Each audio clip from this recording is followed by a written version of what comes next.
देखिए, कोई surprise element नहीं था इसमें। जैसे विप्लव देव को भी अगर जनरल सेक्रेटरी बनाया गया, तो पहले जब राष्ट्रीय अध्यक्ष के जब नामों की जब चर्चा हो रही थी, 45 से 50 की उम्र के नामों के जब नाम मांगे गए थे इस आयु वर्ग के, तब भी विप्लव देव का नाम उसमें से एक आया था। तभी ये तय हो गया था कि विप्लव देव को अगर राष्ट्रीय अध्यक्ष नहीं बनाया गया तो बीजेपी उनको कोई बड़ी जिम्मेदारी देगी, तो उनको अब जनरल सेक्रेटरी बना दिया गया है। स्मृति ईरानी पहले केंद्रीय मंत्री रह चुकी है। चुनाव हारने के बाद में ये माना जा रहा था कि बीजेपी उनको संगठन में लाएगी। हालांकि बीच में ऐसा लगा था कि वो संगठन की बजाय वो अपने बॉलीवुड में ज्यादा काम करना चाहती है, लेकिन फिर से उन्होंने खुद ने बीजेपी संगठन में काम करने की इच्छा व्यक्त की। उनको संगठन में जगह दी गई, उनको नेशनल जनरल सेक्रेटरी बनाया गया।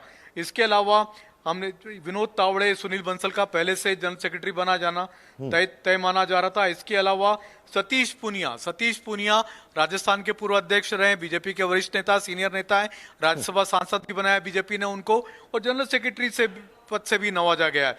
तो उनका आना, ये आप कह सकते हैं कि राजस्थान को मजबूती से जगह प्रदान की गई है।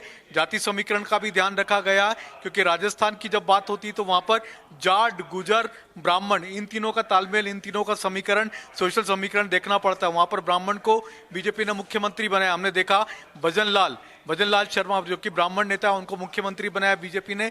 मदन लाल राठौर जो कि ओबीसी समुदाय से आते हैं, तो उनको बीजेपी ने जो कमान दी है, प्रदेश संगठन की कमान दी है। सतीश पूनिया जो कि जाट वर्ग से आते हैं, उनको बीजेपी ने राष्ट्रीय महामंत्री बना करके नेशनल टीम में भेज दिया है। साथ ही साथ हरीश द्विवेदी, ब्राह्मण चेहरा है, बड़ा चेहरा है यूपी के, और आने वाले कुछ ही दिनों में यूपी के चुनाव हम देखेंगे।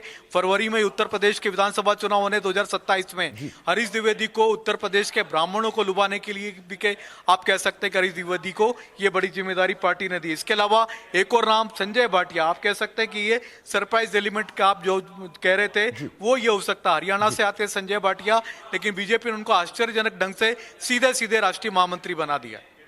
संजय जी, वसुंधरा राजे सिंधिया को लेकर आप याद करिए, जब राजस्थान में भारतीय जनता पार्टी ने शानदार जीत हासिल की थी, बाकायदा बीजेपी विधायक दल की बैठक के बाद जब एक पर्ची उनके हाथ में थमाई गई और उनके चेहरे का वो एक्सप्रेशन याद करिए, उस बीच ये लगा था कि कहीं ऐसा ना हो वसुंधरा राजे सिंधिया को बीजेपी यहीं से दरकिनार कर दे, लेकिन एक बहुत बड़ी जिम्मेदारी उनके कंधे पर सौंपी गई है। संजय जी, देखिए, वसुंधरा राजे, आप उनको कुछ भी कहें, लेकिन उनको आप इग्नोर नहीं कर सकते। राजस्थान की राजनीति में वसुंधरा राजे इस समय बहुत बड़ा चेहरा है, उसको बीजेपी इग्नोर नहीं कर सकती। इग्नोर करेगी तो उसको जबरदस्त खामियाजा उठाना पड़ेगा। बीजेपी इस बात को लगातार जानती है, इसीलिए बीजेपी ने हमेशा वसुंधरा राजे को हमेशा पार्टी के साथ में रखने की कोशिश की है।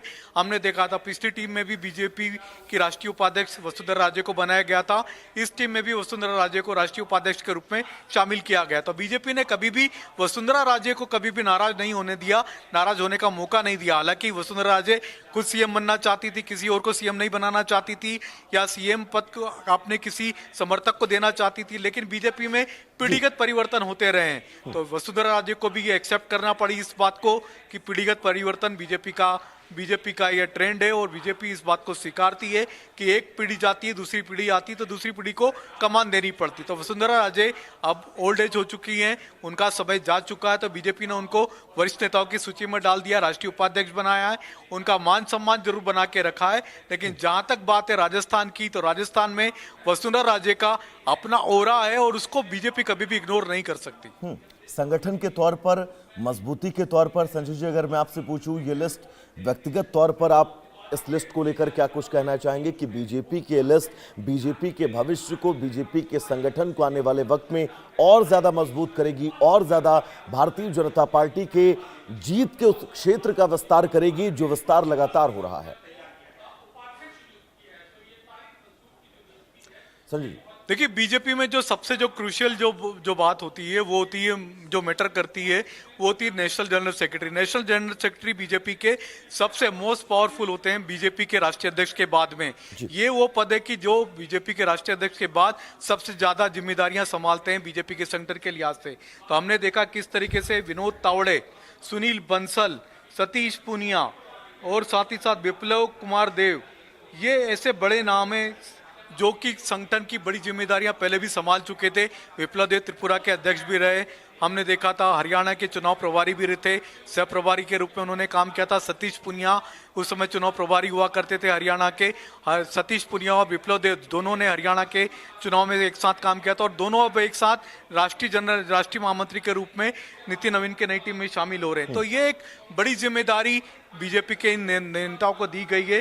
लेकिन जनरल सेक्रेटरीज की अगर बात करें तो इसमें अभी भी सबसे ज्यादा दारोमदार होगा विनोद तावड़े पर, सुनील बंसल पर, विप्लव देव पर और सतीश पुनिया पर, क्योंकि अनुभव के लिहाज से ये काफी वरिष्ठ नेता। इसके अलावा गजेंद्र पटेल की हम बात करें, हरीश द्विवेदी की बात करें और संजय भाटिया की अगर हम बात करें तो ये अभी नए चेहरे, तो इनको अभी थोड़ा मौका मिलना बाकी है, इनको अपना परफॉर्मेंस दिखाना पड़ेगा। हालांकि हरीश द्विवेदी ने असम के प्रभारी के रूप में काम किया था असम विधानसभा चुनाव में, लेकिन वहां पर सबसे ज्यादा बड़ी भूमिका होती है